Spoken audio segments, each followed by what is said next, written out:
ചക്രച്ചിട്ടിലേക്ക് എല്ലാവർക്കും സ്വാഗതം. ഇന്ന് നമ്മൾ ചെയ്യുന്നത് നിപ്പട്ടു എന്ന ഒരു പലഹാരമാണ്. ഇത് അധികമായിട്ട് കർണാടക ആന്ധ്രയിലൊക്കെ കണ്ടുവരുന്ന ഒരു പലഹാരമാണ്.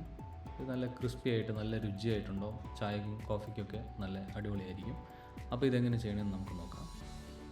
അതുകൊണ്ട് 1 കപ്പ് കടലമാവ് എടുക്കുന്നു. പിന്നെ ചില്ലി ഫ്ലേക്സ് ഉണക്കമുളക് ഉണക്കി പൊടിച്ചെടുത്തത്. ഇത് കടലപ്പൊടിയാണ്, കടല പൊടിച്ചെടുത്താണ്, വറുത്ത് പൊടിച്ചെടുത്തത്. 1 സ്പൂണോളം ജീരകം. അതുപോലെ തന്നെ ഇത് ഉഴുന്നും ചട്നി കടലയും വറുത്ത് പൊടിച്ചെടുത്തതാണ്, ഒരു 2 സ്പൂണ്. ഇത് അരിപ്പൊടി, ഒരു 3 സ്പൂണോളം അരിപ്പൊടി.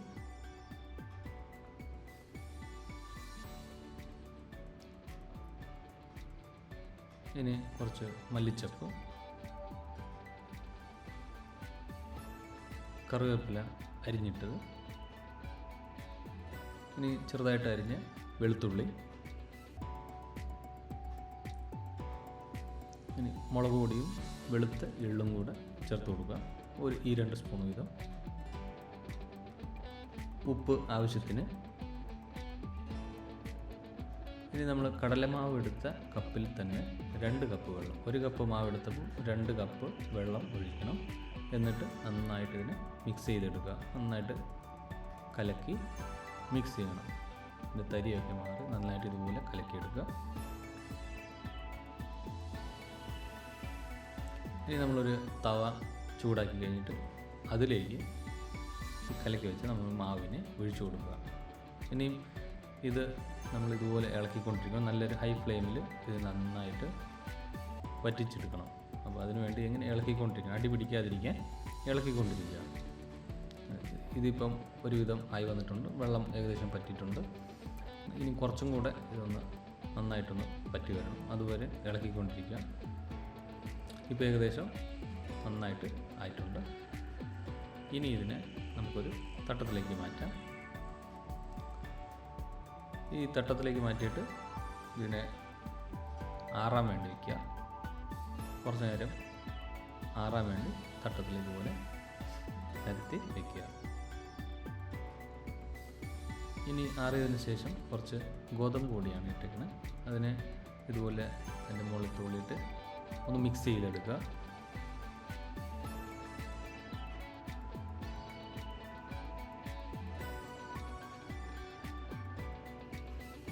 ഇതുപോലെ നന്നായിട്ടൊന്ന് യോജിപ്പിച്ച് എടുക്കണം. ഇനി കുറച്ച് എണ്ണ ഇതിന് ഒഴിച്ചിട്ട് നന്നായിട്ടൊന്ന് മിക്സ് ചെയ്തെടുക്കുക. കാരണം കയ്യിലോ പ്ലേറ്റിലോ എവിടെയും പറ്റി പിടിക്കാതിരിക്കാനാണ് എണ്ണ ഒഴിക്കുന്നത്. നല്ല വൃത്തിയായിട്ട് ക്ലീൻ ആയിട്ടിരിക്കും. അതുകൊണ്ട് കുറച്ച് എണ്ണ ഒഴിച്ച് ഇതുപോലെ നന്നായിട്ട് മിക്സ് ചെയ്ത് വയ്ക്കുക.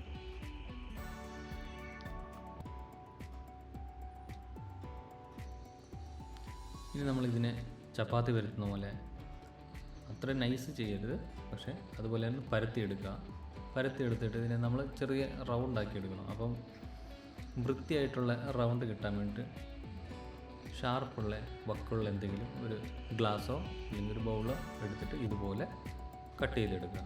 അപ്പോൾ നമുക്ക് വൃത്തിയായിട്ടുള്ള റൗണ്ട് കിട്ടും. റൗണ്ട് ഷേപ്പിലായിട്ട് ഇതുപോലെ കട്ട് ചെയ്തെടുക്കണം.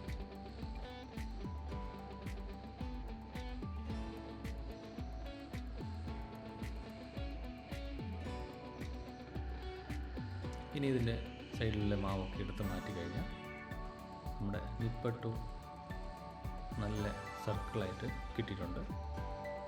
നമ്മൾ അടുപ്പത്തൊരു തവ വെച്ച് എണ്ണ ഒഴിക്കുക. എണ്ണ തിളയ്ക്കണം. എണ്ണ തിളച്ചതിന് ശേഷം ഓരോന്നായി എണ്ണയിൽ ഇട്ട് കൊടുക്കുക. ഇതാണ് ഈ ഒരു കട്ടിക്കാണ് ഇത് ചെയ്തിട്ടുള്ളത്.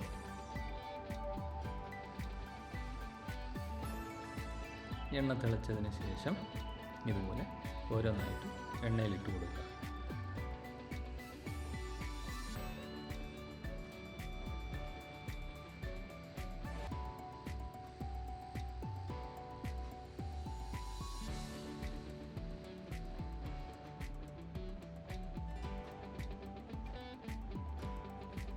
നന്നായി രണ്ട് വശത്തും ഫ്രൈ ചെയ്തതിന് നല്ല രീതിയിൽ ഫ്രൈ ആയിട്ട് പിന്നെ നമുക്ക് ഒരു തട്ടത്തിലേക്ക് മാറ്റണം.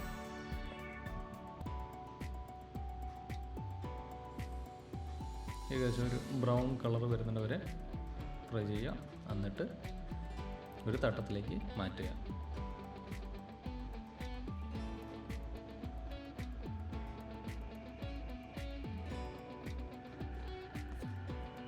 ഇതുപോലെ നല്ല അടിപൊളി ക്രിസ്പി ആയിട്ട് നല്ല രുചിയായിട്ടുണ്ട്. ഇതിൻ്റെ കൂടെ ചമ്മന്തിയോ സോസോ എന്തെങ്കിലും ഉപയോഗിച്ച് നമുക്ക് കഴിക്കാവുന്നതാണ്. നല്ല രുചികരമായിരിക്കും. അപ്പോൾ ഈ ചെറിയ വീഡിയോ ഇഷ്ടപ്പെട്ടാൽ ലൈക്ക് ചെയ്യുക, ഷെയർ ചെയ്യുക, കമൻറ്റ് ചെയ്യുക. അടുത്ത വീഡിയോയിൽ കാണുന്നവരെ എല്ലാവർക്കും ബൈ ബൈ.